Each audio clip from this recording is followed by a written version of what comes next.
youth movement, Isabella. There is only one solution. There is only one solution. Intifada revolution. Intifada revolution.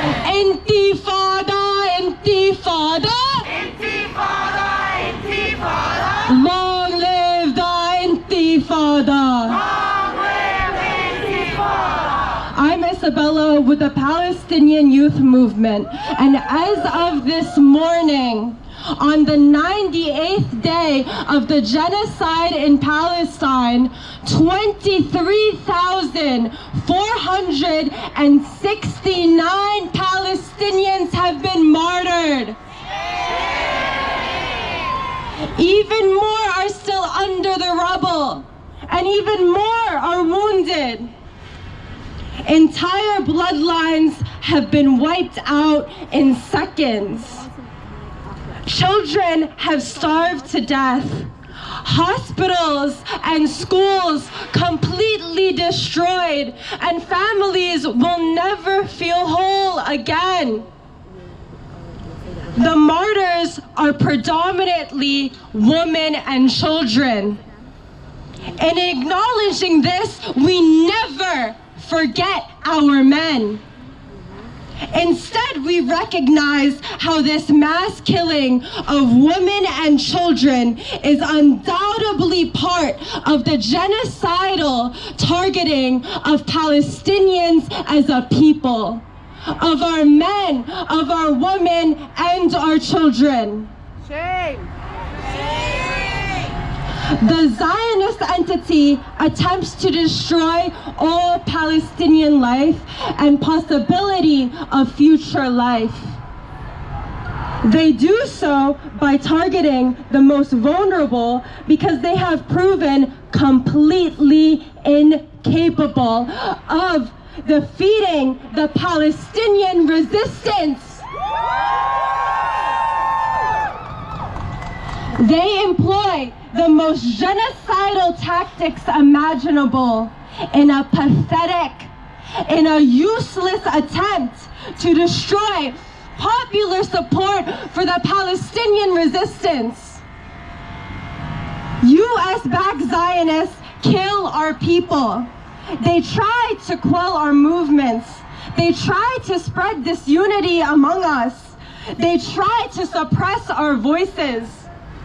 They do this because they know that they are no match to the power of our people.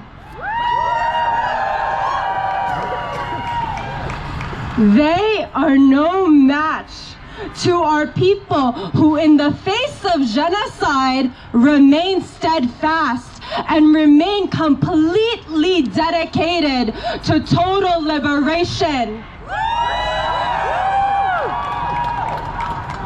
Zionists are no match to the women and the children and the men who promise to resist. Journalist Ahad Adwan shared her family's moving words. At any moment, they can call you to tell you that your entire family is dead. You have to be ready for this news, and you have to be strong, because we didn't give birth to weak girls. It is not our girls who wait around for someone else to support them. You have to get up and stand up for yourself. Palestinian women and youth will never be, have never been, and will never be weak victims.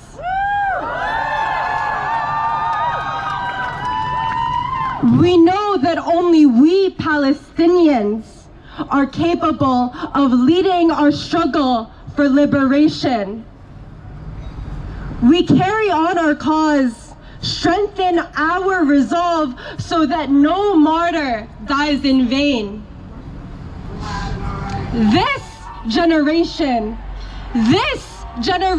is the generation of liberation.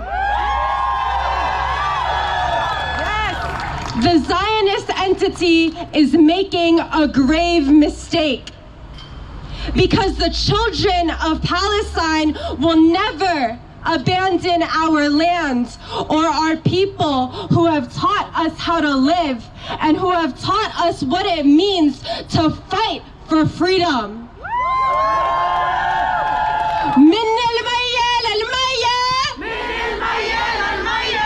فلسطين عربية فلسطين عربية ومن المية للمية من المية للمية فلسطين عربية. فلسطين عربية. Thank you. We have so many people here with us today. Hundreds of people. We're so heartwarmed. We're so full of love. We're so full of gratitude. We have 2 speakers to go and then we march. Our next speaker is Anusha from Dissenters. Please join me in welcoming her.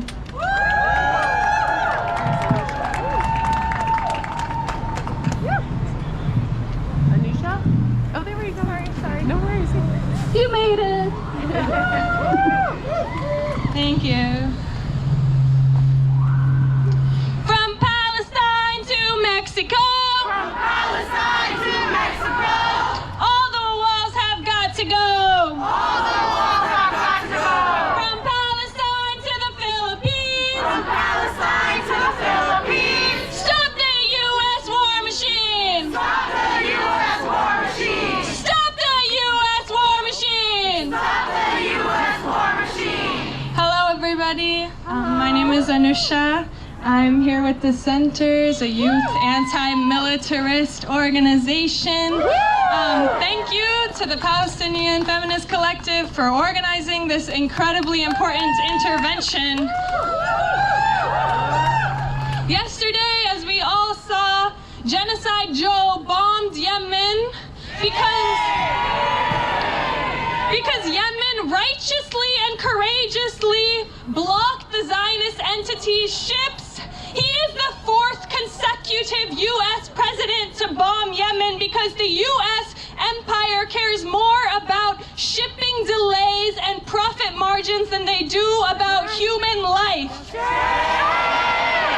And he continues to parrot the same propaganda that we have heard for decades and centuries from empire, from Afghanistan to Vietnam to Kuwait to Palestine, that they are somehow bringing freedom and democracy to women and queer people and trans people and the most vulnerable people by bombing and imprisoning their mothers, their siblings, their cousins, their schools, their gardens, their entire communities. But we know that imperialism is not going to bring us their freedom or their democracy. From Yemen to Haiti, from Kashmir to the Congo, from Palestine to right here on Lenape land in Manhattan, we will bring our communities to liberation and feminist future. Now, Ms. Kirsten Gillibrand claims to be a feminist. She claims to be a representative of the people of New York, but she is not. Her and none of her corporate bought-out colleagues are, because we've all been on the streets, right? Tens of thousands of us. We've been calling her, we've been sending her messages, and what is she doing? She's staying silent. She hasn't even said the word ceasefire. Instead, as we heard from our comrades, she went over to Israel, so-called Israel, Palestine, and she is sitting idly by while her president bypasses Congress to illegally bomb Yemen. The only interests she represents are that of AIPAC, the Zionist lobby, and war profiteers, not ours. So I have a few questions for Ms. Kirsten. Is it feminist to bury mothers alongside their entire families? Is it feminist to separate migrant mothers from their children and imprison them? Is it feminist that childcare and healthcare is completely unaffordable and that budgets are skyrocketing. No, there is no feminism and no dignity in our ruling class here in the belly of the beast. Absolutely no dignity.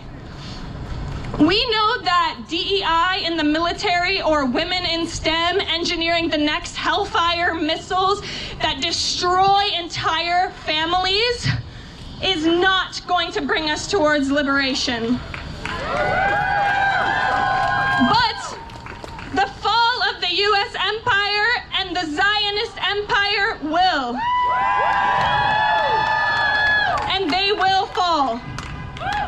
From the belly of the beast. From the belly of the beast. Hands of the Middle East. Hands of the Middle East. From the belly of the beast. From the belly of the beast. We want justice. We want peace. We want justice. We want peace. Thank you.